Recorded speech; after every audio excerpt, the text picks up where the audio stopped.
السلام علیکم ورحمۃ اللہ وبرکاتہ۔ بسم اللہ الرحمن الرحیم۔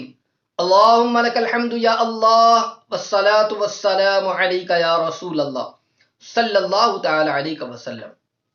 ناظرین محترم، چھپکلی یا گرگٹ جو ہوتی ہے، کیا اسے مارنا چاہیے یا نہیں؟ مارنے پر گناہ ہے یا ثواب ہے؟ آئیے آج اسی کو آپ سماعت کر لیں اور اپنی معلومات میں اضافہ بھی کر لیں، ہو سکے تو اس پر عمل کرنے کی کوشش بھی کریں۔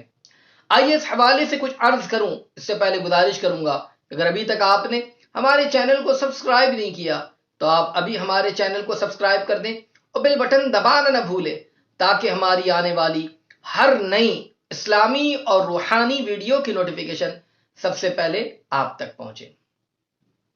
ناظرین محترم، چھپکلی اور گرگٹ بہت سارے لوگ کہتے ہیں کہ مارنا چاہیے، بہت سارے کہتے ہیں کہ نہیں مارنا چاہیے۔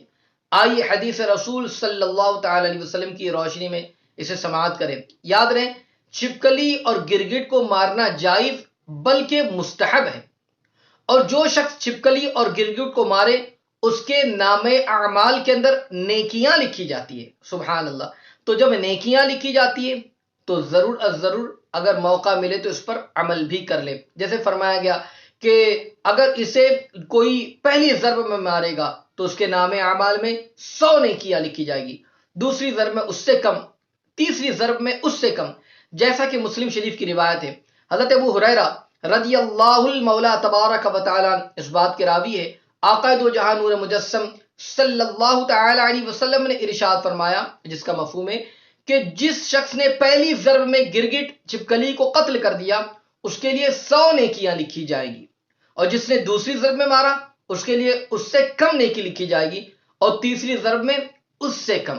پتہ چلا کہ پہلی ضرب میں مارنے پر زیادہ ثواب ہے، دوسری میں کم، تیسری میں اور کم، مگر یاد رکھے ثواب ملے گا۔ تو اب اگر موقع ملے تو چھپکلی کو اور گرگٹ کو مارنے کی کوشش کرے، اس پر جو ہے ثواب بھی ملے گا، یہ عمل جائز بھی ہے، مستحب ہے، اور اس پر انعام بھی ہے، نیکیاں بھی ہے۔ تو ضرور اس پر عمل کریں۔ اللہ تعالیٰ ہم تمام کو عمل کی توفیق عطا فرمائے، آمین۔ السلام علیکم ورحمۃ اللہ وبرکاتہ۔